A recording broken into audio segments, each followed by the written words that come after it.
Ala alihi wa ashabihi ajma'in. Setelah kita selesai bahas tentang masalah ad-dhaman wal kafalah ad-dhaman ar-rahan, kemudian ad-dhaman wal kafalah, gadai, kemudian tanggungan dan jaminan. Sekarang masuk bab yang baru, babul hajri li falasin au ghairihi. Hajr ya.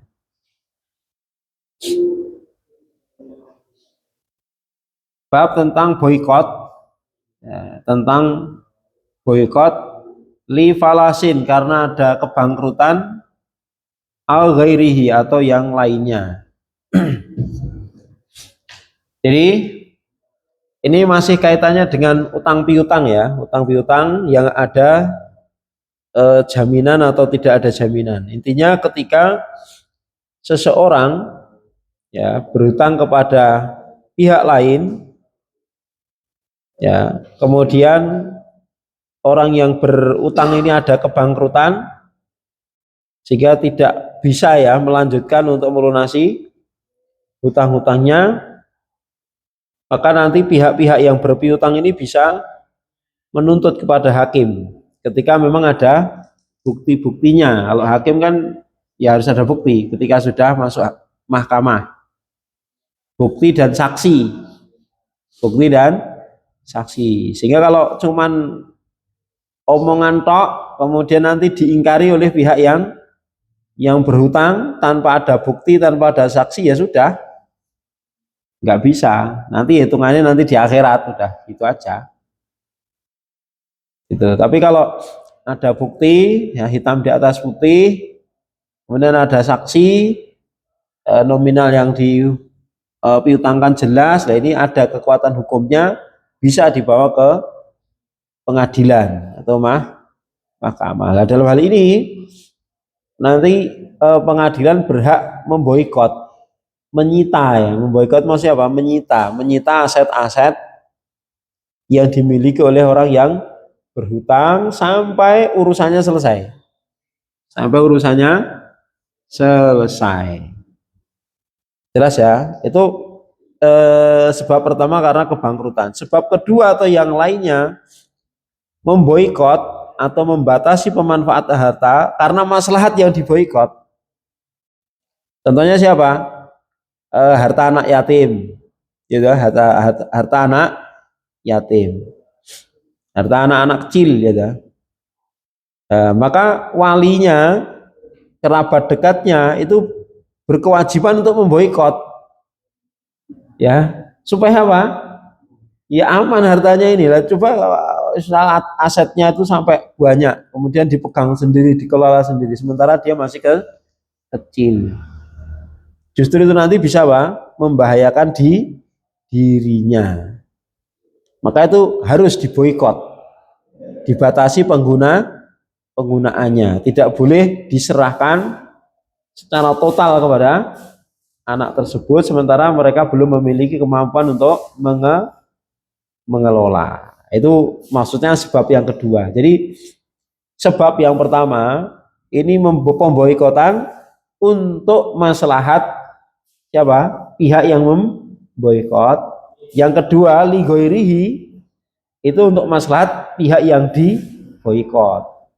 Paham ya maksudnya ya? Jadi di sini ada dua kasus pemboikotan, yaitu pertama untuk maslahat pihak yang memboikot, ya. Contohnya dalam kasus utang piutang.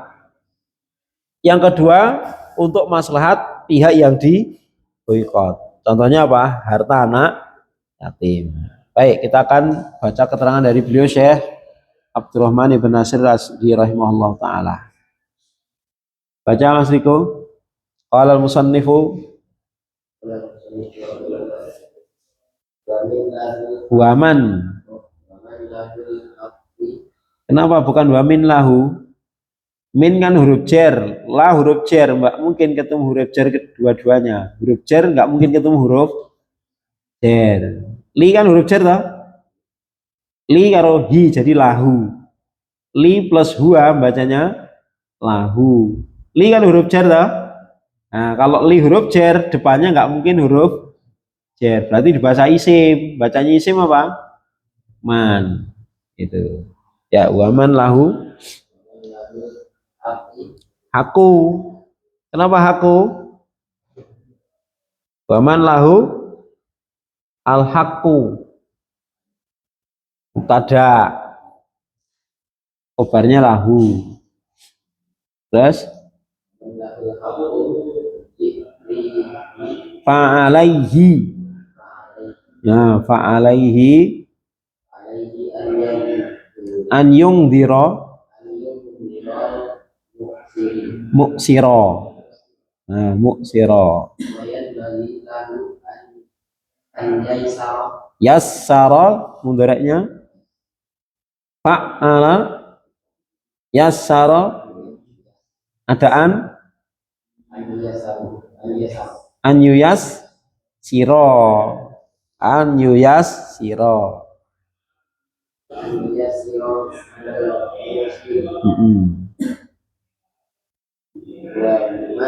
Man atau min? Kenapa bukan min? Nah, ala itu huruf jar itu. Nggak mungkin ketemu dua huruf jar. Itu diingat kaidahnya. Terus wa man alaihil haqqu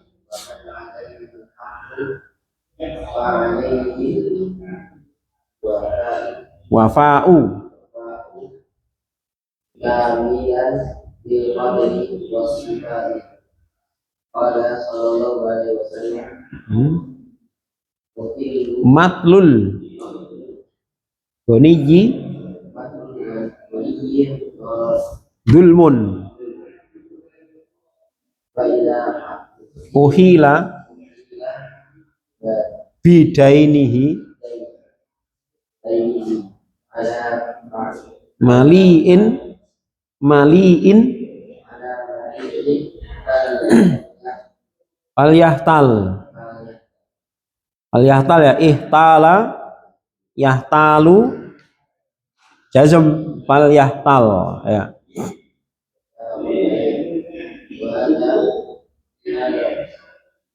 Wa hadza minal muya ya minal muya saroti. Baik.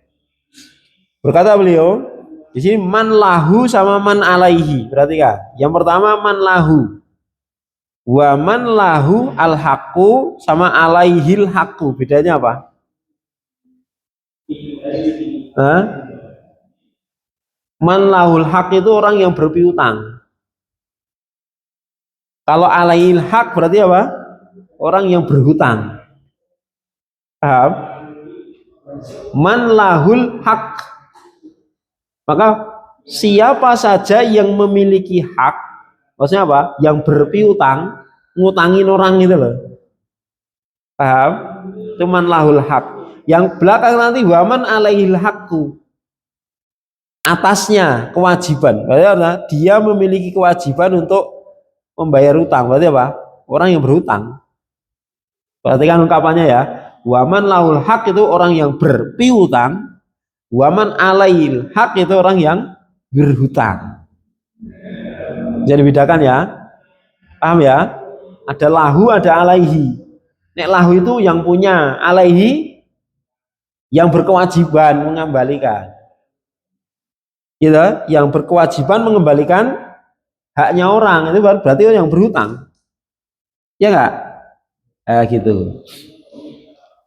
Jadi di sini ya, beliau memulai satu pembahasan kaidah di dalam beragama ya, di dalam bermuamalah sesuai dengan agama Islam. Yang intinya hutang piutang itu kan dibangun di atas sosial, ya. Ta'awun alal birri wa taqwa. Tolong menolong dalam kebaikan dan takwa. Maka di sini harus betul-betul diniatkan orang ketika menghutangi itu apa? Ya mencari ridho Allah untuk membantu saudaranya. Wa man yassara ala mu'sirin yassarallahu lahu fid dunya wal akhirah. Siapa saja yang memudahkan orang yang kesusahan, maka Allah akan mudahkan urusannya di dunia dan akhirat. Diniatkan untuk itu. Sehingga jangan niatkan untuk mencari keuntungan dunia, manfaat-manfaat dunia. Ya, jadi hutang piutang itu memang ya akadnya akad sosial, akad sosial. Jelas ya. Maka di sini ya namanya akad sosial itu memang harus banyak apa? Banyak longgarnya memang sudah. Ya kan? Banyak longgarnya. Maka orang yang berpiutang pun ya diharapkan memiliki hati yang longgar. Terus nanti dimotivasi juga yang berhutang ini juga harus sungguh-sungguh, jangan main-main. Ini hutang itu nanti sampai hari kiamat ditagih gitu loh. Rampung di dunia nanti di akhirat ya ditemukan sama orang yang selama belum diikhlaskan sama orang yang berpiutang. Paham ya? Jadi dua pihak ini dimotivasi. Orang yang berpiutang ya dimotivasi untuk apa? Longgar ya, tidak keras dan lain sebagainya, tidak terlalu kejam ya. Ya, kemudian yang berhutang ya jangan terus ngenteng nih, ya. Allah wong sugih apa butuh duit itu sesuk-sesuk ora masalah. Sekaya duit itu turah-turah wis ora butuh. Sahur sesuk-sesuk ora apa-apa, ini namanya ngenteng nih. Ya toh, padahal dia sudah mampu untuk bayar itu. Dia tidak ada usaha untuk melunasi. Mas, nggih tuku mobil sik weh. Ah itu ya. Ki bangun omah sik weh. Dan lain sebagainya. Dan ini bisa menyakiti orang yang menghutangi. Ya piye to kae? Utange rong disaur malah ndandani omah aja apa ya dibongkar mau ditingkat. Piye to ki utange ora disaur niat nyaur ora. Jadi kan membuat orang ini apa? Nggak nyaman juga ya. Nah, ini maka dua belah pihak ini sama-sama dimotivasi. Itu dalam agama kita seperti itu ya. Maka waman lahul haqqu fa'alaihi an yungdiro al mu'sir. Siapa yang memiliki hak atau siapa saja yang berpiutang, maka kewajiban dia memberi tempo kepada orang yang susah. Al mu'sir itu apa? Orang yang susah. Jadi orang yang masih kesusahan mengembalikan pinjamannya dan memang betul-betul susah ya, maka apa? Hendaknya dia memberikan tangguh, memberikan tempo terus. Sudah jatuh tempo kok belum bisa mengembalikan, kok masih susah, diberi tempo lagi. Ya, terus gimana itu? Ya insya Allah pahalanya banyak, itu aja toh. Niatkan cari pahala. Wallahu fi aunil abdi makanal abdu fi auni akhihi. Allah selalu akan menolong hamba manakala dia senang menolong orang lain. Itu diingat terus yang seperti itu. Jelas ya? Ya. Jadi muksir itu apa? Orang yang kasusahan. Yungdir itu memberikan ingdor, memberikan tempo, memberikan jeda. Ya. Terus wayan bagilahu, dan selayaknya bagi dia, bagi siapa? Orang yang berpiutang tadi, an yuyasira, untuk memberikan kemudahan alal musir, bagi orang yang lapang. Jadi kadang-kadang orang yang berutang ini sudah punya kelapangan toh, ya tetap diberi kemudahan.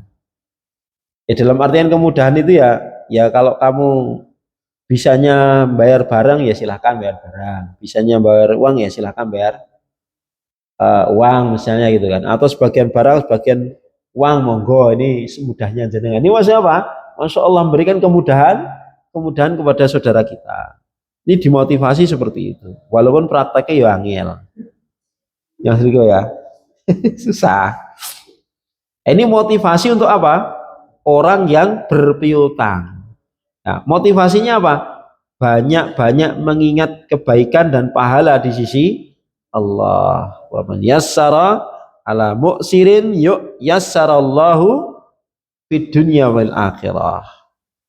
Ya, wallahu fi aunil abdi makanal abdu fi auni akhi. Itu diingat-ingat terus. Insyaallah itu nanti akan menjadikan hatinya lebih lapang. Yang kedua ini motivasi untuk yang berhutang, tapi yang berhutang ya jangan terus yang diutang ini orangnya baik gitu. Terus malah apa? Dikai ati ngerogoh apa? Ngerogoh usus dan sak rempelone gitu ya. Waman alaihil haqqu, dan siapa saja yang memiliki tanggungan, berarti apa? Orang yang berhutang. maka wajib baginya, fa'alaihi wajib baginya al-wafa untuk menunaikan untuk melunasinya kamilan dengan sempurna. Nah, ini wajib menyempurnakan dengan sempurna bil qadri, baik secara kadarnya, wasifat dan bentuk-bentuknya. Maksudnya sesuai apa? Sesuai akadnya. Apa dalilnya? Dalilnya sabda Nabi. Ini dalil untuk apa? Ancaman bagi orang yang menunda-nunda utang, menunda-nunda bayar utang padahal mampu. Ini dosa besar. Ya, bukan main-main ini. Matlul ghaniyyi dzulmun. Matlul ini apa? Matlul itu menunda utang. Orang kaya yang nunda bayar utang, dzulmun, dia termasuk kedoliman. Padahal apa? Adzulmu dzulumatu yaumal qiyamah. Kedoliman itu adalah kegelapan nanti di hari kiamat. Itu menunjukkan apa? Dosa besar. Karena ada apa? Ancaman nanti di akhirat. Jelas ya? Jadi orang yang mampu, jadi goni ini tidak harus kaya ya. Intinya apa? Orang yang bisa melunasi hutang, tapi apa? Dia kok tunda-tunda, dulmun, dia dolim. Termasuk kedoliman. Jelas?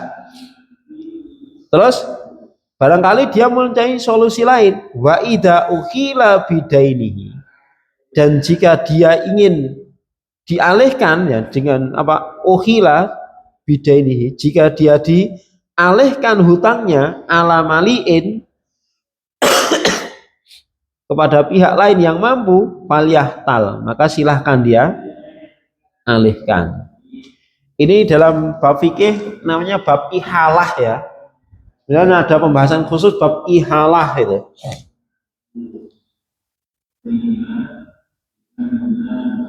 Ihalatun. Masdar dari apa? Ahala. Ahala yuhilu ihalatan. Ya, bab ihalah. Apa itu ihalah? Mengalihkan hutang ke pihak lain. Contoh gini, si A punya hutang sama si B. Jadi si A ini pinjam uangnya si B 1 juta. Tapi si A ini juga berpiutang pada si C. Si C pinjam uangnya si A 1 juta. Jadi boleh si A itu mengalihkan utangnya ke si C. B, saya punya utang, saya punya piutang sama si C itu 1 juta. Saya juga punya pinjaman ke kamu 1 juta. Kamu kan kenal akrab sama si C. Gimana kalau kamu coba nagih saja? Dia kan mesti pekewo nek sing nagih kamu. Oke, siap, tak tagih gitu. Cair, alhamdulillah. Itu namanya apa? Ihalah namanya. Boleh. Yang penting sama-sama tahu. Ya, maksudnya dia tahu peralihan utangnya ini. Dan dia setuju, pihak yang berpiutang setuju, dan ada syaratnya nanti. Kemudian si C ini namanya Mali namanya. Mali, si C ini namanya apa? Mali, pihak yang menerima pengalihan utang namanya Mali. Jadi pihak yang menerima pengalihan utang dari orang lain namanya apa? Mali. Bukan Malik ya, tapi apa? Mali itu.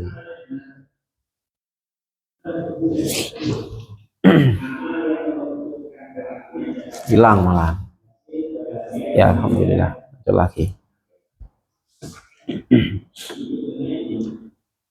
Maka jika dia dialihkan hutangnya ala mali kepada pihak lain, falyahtal, maka silahkan dia lakukan untuk ihalah itu. Falyahtal ini silahkan, dipersilahkan, boleh. Hukumnya boleh. Maka silahkan mengadakan ihalah, pengalihan hutang. Muttafaqun alaih.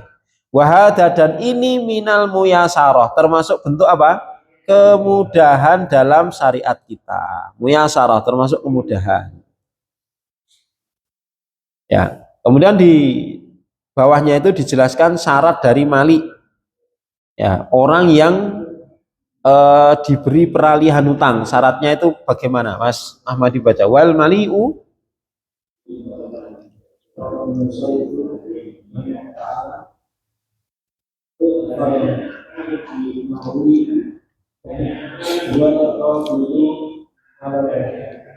Wafai mumatilan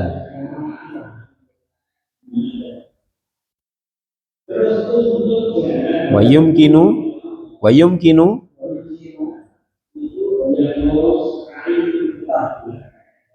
dhiruhu lima jelisil hukmi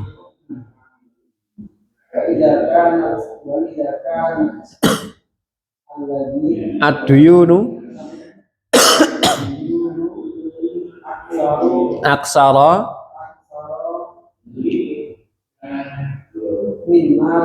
min malil insani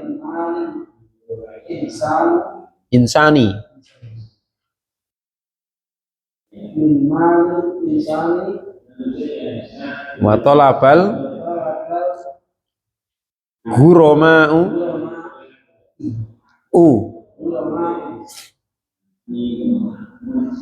au ba'duhum hakimi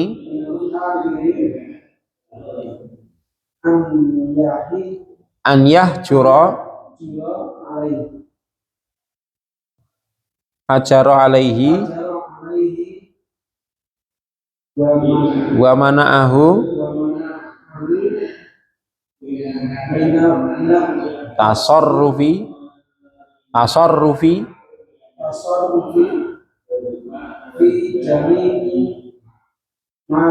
malihi.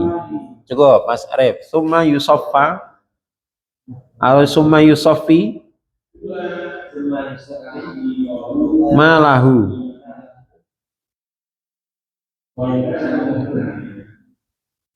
wayuk qasimuhu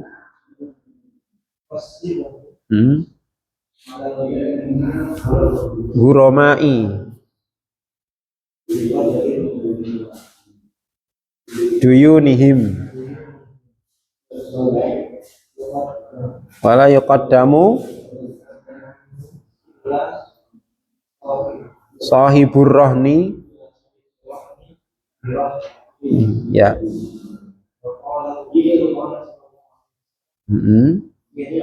man adraka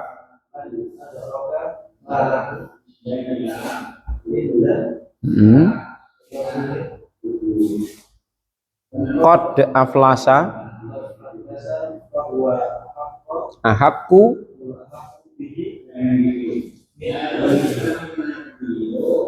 muttafaqun ya. Fal mali, lalu siapa mali? Mali adalah syaratnya adalah qadir. Jadi fal mali, maka orang yang menerima pengalihan hutang syaratnya dia harus al-qadir, mampu alal wafa untuk melunasi. Satu, dia mampu.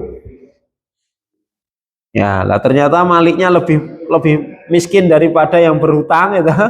Ya gak boleh gitu. Ya, harus pertama qadir, mampu untuk melunasi. Yang kedua, alladzi laisa mumatilan. Yang kedua, tidak termasuk orang yang suka nunda-nunda bayar utang. Jadi mampu sugih ini apa? Alot, ulet bayar utang ini ditagih itu ulet gitu loh. Jelas ya, itu termasuk mumatil. Ya nggak boleh hal seperti itu, nanti malah nyusahkan ya, nyusahkan orang lain malahan. Jadi nggak boleh mumatil, termasuk orang yang suka apa menunda-nunda bayar utang. Yang ketiga, yumkinu tahdiruhu, memungkinkan untuk dihadirkan 5 majelis hukmi di majelis pengadilan. Jadi kalau misalnya apa nggak mau bayar utang ya dilaporkan pihak ke mahkamah, ya dia harus memungkinkan untuk dihadirkan. Ya jelas ya. Jadi syaratnya 3. Syaratnya mali bagaimana? Seseorang boleh menerima atau boleh diberikan pengalihan utang. 1, mampu membayar hutang. 2, tidak suka menunda-nunda. 3, bisa dihadirkan di majelis hakim. Jelas ya? Itu syaratnya 3 itu. Ya, kalau misalnya orangnya Pak suka ngilang gitu, susah nyarinya ya jangan. Berarti kan mau dibawa ke pengadilan susah itu nanti. Jelas ya? Nah, sekarang masuk pada inti masalah. Itu bab ihalah selesai. Sekarang masuk bab boikotnya ini. Wa idza kanatid duyun. Dan jika ternyata hutang-hutang seseorang itu aktsara min malil insan, melebihi nilai harta seseorang, nilai aset seseorang, ya. Kenapa kok melebihi? Ya karena bangkrut, gitu. Jadi pinjam uang 1 miliar untuk usahanya bangkrut, tinggal asetnya beberapa, nilainya tinggal 200 juta misalnya. Berarti kan bangkrut itu. Tidak mungkin bayar melunasi utang. Ya, jadi jika seseorang ya memiliki hutang-hutang dan hutangnya lebih banyak dari apa? Aset yang dimiliki, nilainya hutang tadi. Wa talabal guroma. Guroma itu jamak dari gorim ya. Gorim. Nek gorim orang yang terlilit hutang toh. Nek gorim orang yang ngutangi. Peminjam, pihak krediturnya itu gorim. Jadi pihak kreditur itu peminjam. Lah mungkin barangkali apa? Beberapa orang, misalnya si A, dia bikin usaha, pinjam pada si B 100, pinjam pada si C 100, pinjam sama si D 100 gitu kan? Nah, itu pihak-pihak yang meminjami namanya guroma. Paham? Paham ya? Paham ya? Itu jamak dari gorim. Ya. Jamak dari gerim, pihak-pihak meminjam. Karena apa? Dia menanggung kerugian lah. Ya, karena gorim itu menanggung kerugian. Ya, terus ba'duhum, jadi pihak-pihak yang apa itu berpiutang tadi atau sebagian mereka, misalnya dari 5 orang ya yang meminjami, yang nuntut 3 orang misalnya, atau semuanya, itu minal hakim, menuntut kepada hakim an yahjuru alaihi, agar memboikot harta orang tersebut, maka hajar alaihi, hakim harus memboikotnya, menyita asetnya itu ya. Hajar itu menyita asetnya. Wa mana'ahu, dan menghalang-halanginya minat tasarruf, dari mengelola fijami imalihi, pada seluruh hartanya. Seperti itu. Jadi disita ya. Jadi misalnya apa? Dia utangnya 1 miliar. Ya, dia bangkrut, setelah ditotal asetnya cuma 200, ya harus 200 disita semua. Oh, ini bayar utang cek kurang. Ya dah? Masih kurang. Setelah disita bagaimana? Summa yusofi malahu. Hendaknya hakim yusofi. Yusofi itu memilah-milah hartanya tersebut. Kenapa dipilah-pilah? Maksudnya harta yang disita itu murni hartanya dia atau harta sama istri gitu loh. Jelas ya? Jadi yang boleh disita itu ya hartanya murni miliknya dia yang berhutang itu. Atau misalnya apa? Dari harta yang masih ternyata ada aset yang sudah digadaikan. Paham? Dari misalnya apa? Dari 5 peminjam atau kreditur tadi, misalnya si B sudah menggadai mobilnya itu kan, maka yang 5 ini itu urusannya si B, nggak boleh apa? Diikutkan dalam penyitaan. Paham ya? Jadi dipilah-pilah hartanya nanti. Oh, ini sudah diagunkan belum? Dijadikan agunan untuk peminjaman, nggak dipilah-pilah. Oh, yang ini mobil digunakan untuk agunan sama si B, motor digunakan agunan untuk si C. Maka itu tidak boleh diikutkan dalam penyitaan. Artinya itu yang berhak yang memegang agunan tadi. Jelas ya? Itu maksudnya yusofi, memilah-milah kayak gitu. Setelah dipilah-pilah yang murni memang itu hartanya orang yang berutang tadi, baru yukosim.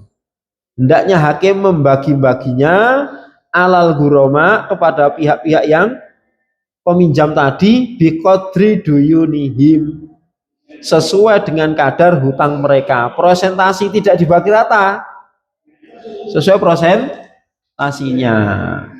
Jadi misalnya apa? Setelah ditasfiyah, hartanya yang murni kok tinggal 100 juta. 100 juta. Sementara pihak peminjam berapa? Pihak kreditornya ada 5 orang. Nek dibagi rata berapa? Kan 20 20 20 toh. Tapi enggak, ternyata hutang sama si A misalnya 100 juta, hutang si B 200 juta, hutang sama si C 300 juta. Maka dari nilai total itu diprosentasi. Ya toh? Misalnya 1 miliar.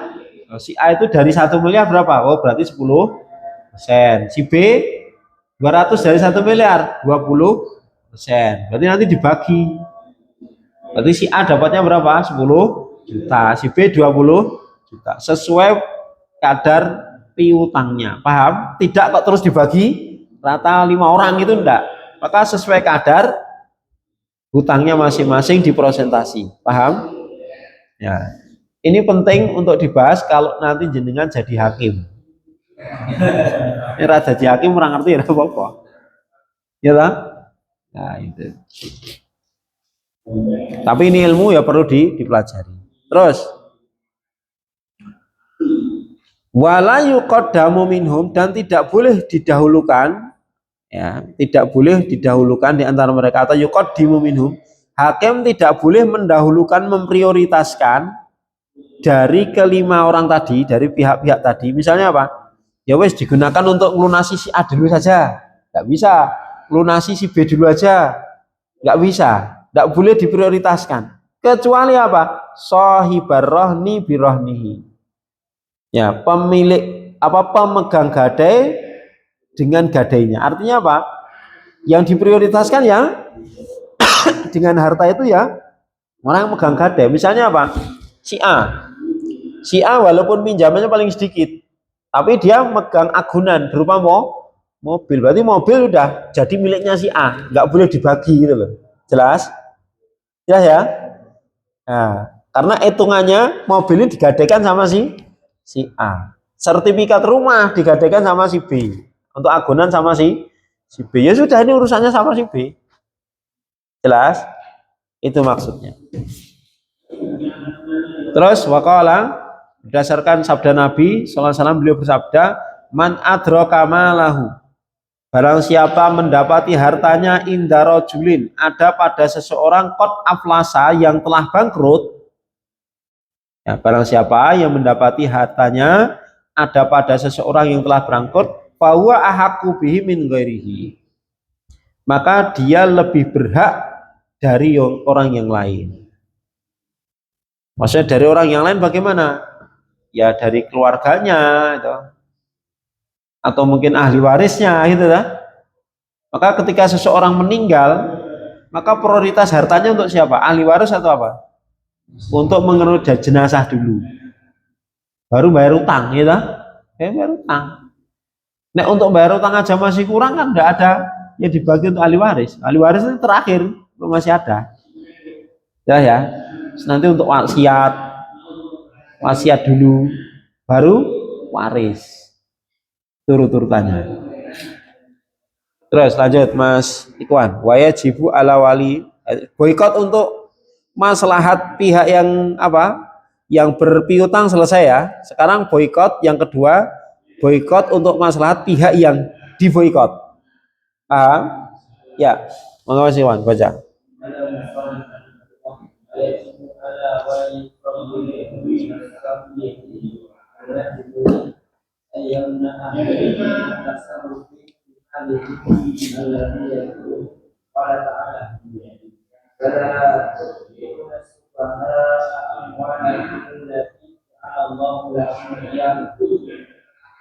Ya, cukup.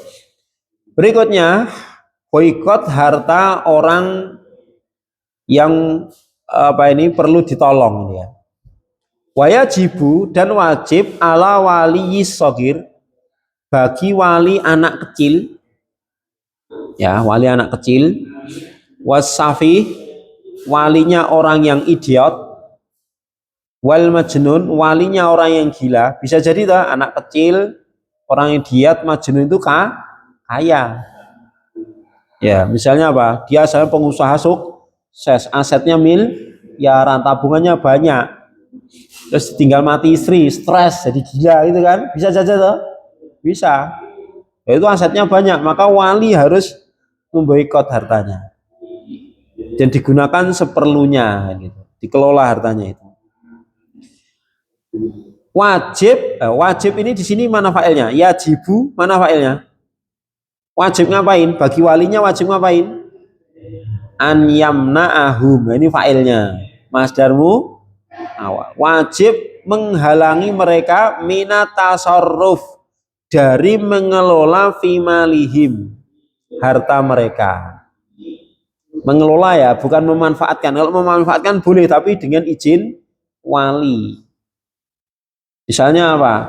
Walaupun gila kan, tapi tetap harus berpakaian loh, butuh makan loh, butuh pengobatan, malah itu penting kan gitu.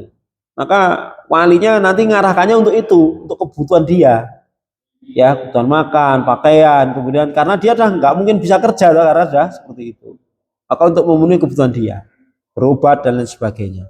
Atau dia punya anak ya untuk membiayai kebutuhan anak-anaknya, seperti itu. Jadi maksudnya menghalang-halangi itu menghalang-halangi untuk mengelola sendiri harta itu. Jadi pengelolaannya harus atas izin dan melalui apa? Tasarruf dari walinya ini. Alladzi yadurruhum, yang membahayakan mereka. Jadi kalau mereka mengelola sendiri itu berbahaya. Bisa jadi nanti dihapusi orang, gitu. Beli sesuatu yang murah dinilai sangat mahal. Tahu ini orang kaya, gitu, kayak orang patek genep, gitu kan. Kepro harganya, harusnya 1 juta dibilang 5 juta. Murah ini 5 juta ini. Kamu beli sana belum tentu dapat 5 juta. Ini malah kurus ayu toh. Ya, kayak gitu. Percaya orang, namanya aja orang yang kurang ya. Allah Subhanahu wa taala berfirman dalam surat An-Nisa, wala tu'tus sufaha. Jangan kamu berikan ya kepada orang-orang yang sufaha, jamak dari safih. Ya, harta mereka. Sufaha itu jamak dari safih, orang idiot. Jangan kamu berikan kepada orang-orang yang safih, yang idiot, yang kurang akalnya. Ya, termasuk majnun tadi ya, termasuk anak kecil kan akalnya belum sempurna, gitu. Ya, jangan kamu serahkan harta-harta mereka untuk mereka kelola sendiri, ya, untuk mereka kelola sendiri, ya. Harta yang menjadi apa? Yang Allah jadikan sebagai apa? Qiyaman lakum, sebagai apa? Kebutuhan pokok, penopang kehidupan kalian. Maksudnya kalian siapa? Ya ini orang-orang safih ini. Ini sebagai apa? Penopang kehidupan mereka. Jelas ya, ini perintah dari Allah Subhanahu wa taala, larangan dari Allah untuk memberikan harta kepada mereka, dikelola oleh mereka. Ya, lanjut Mas Guntur. Wa alaihi an la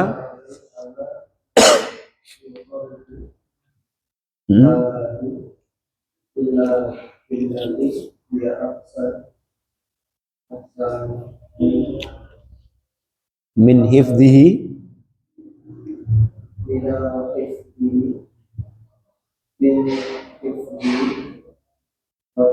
tasarrufi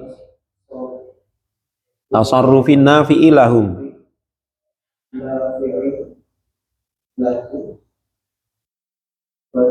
sarfi alaihim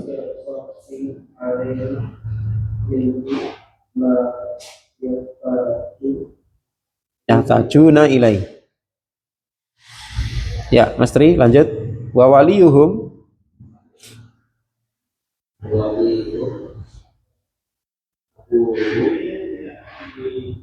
ar-rasyidu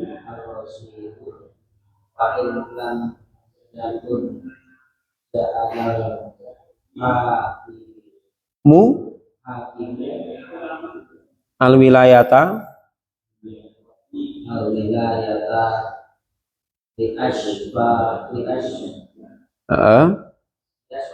di asfaqi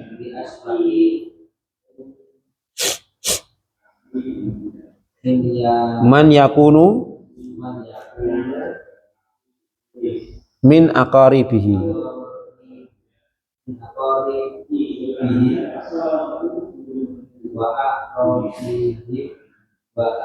wa a'rifihim wa a'rafihim wa a'rafihim. Lanjut Abu Yasir, wa man kana ghaniyan falyasta'fif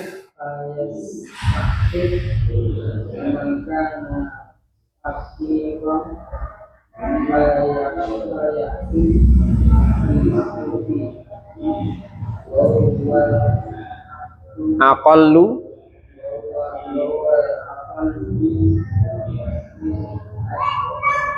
min ujrati mislihi kifayatihi. Baik.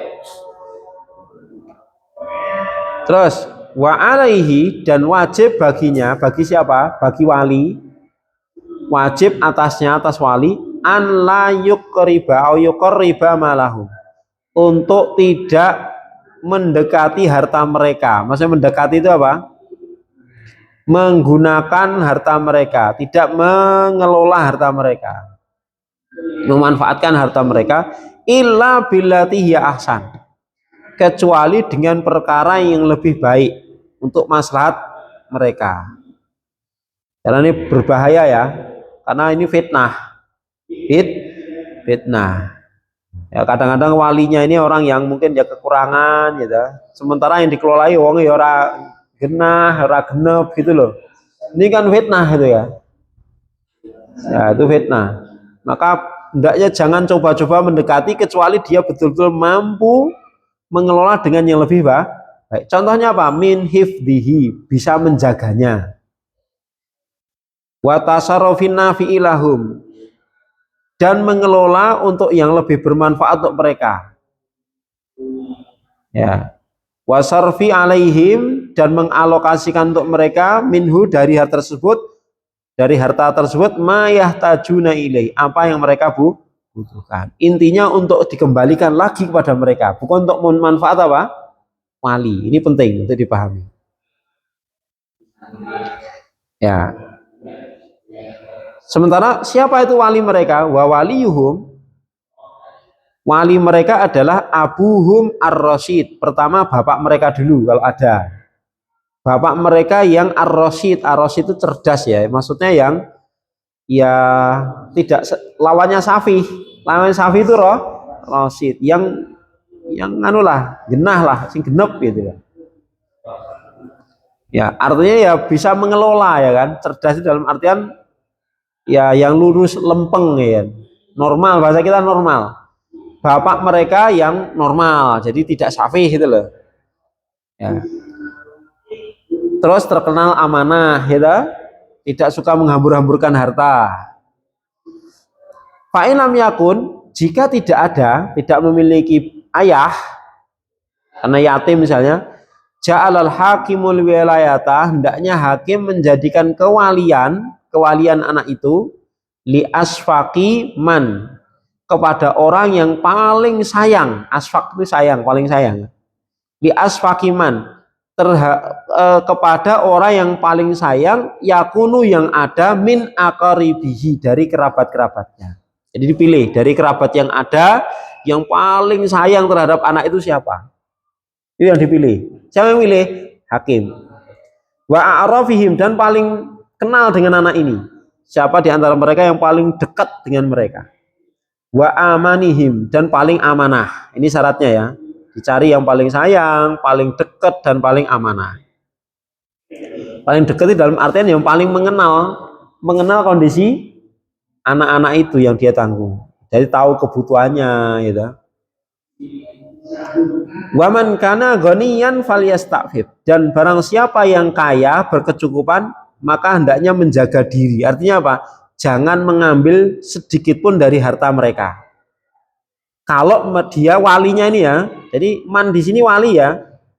Jadi siapa saja dari wali tersebut yang sudah berkecukupan falyastafif, maka hendaknya menjaga diri, menjaga kehormatan. Artinya apa? Jangan sedikit pun mengambil keuntungan dari pengelolaan itu. Wa man kana fakiron, dan bagi siapa wali yang fakir, falyakul bil ma'ruf, dia boleh mengambil harta anak-anak yang dia kelola tadi, orang-orang yang dia kelola tadi, bil ma'ruf, dengan cara yang baik, cara yang wajar. Bagaimana itu? Di sini jelaskan, beliau menjelaskan cara yang ma'ruf itu bagaimana? Wahwal aqallu min ujrati mislihi. Ya, cara yang ma'ruf ini adalah pertama, opsi pertama, yaitu upah minimal. Nah, akal itu minimal ya. Dia adalah upah minimal orang yang kerja seperti dia. Itu minimalnya berapa? Misalnya harta anak yatim itu 100 juta. Ya, sebagian ditabung, sebagian dikembangkan. Ndak entek itu dibelikan sapi. Pokok kelimo misalnya ya. Nah, ngopeni sapi limo itu upah minimal di daerah dia itu berapa? Misalnya sehari ada yang 50, ada yang, atau sehari ada yang 50, ada yang 75. Dia ngambil yang 50. Paham? Jangan ngambil yang 75.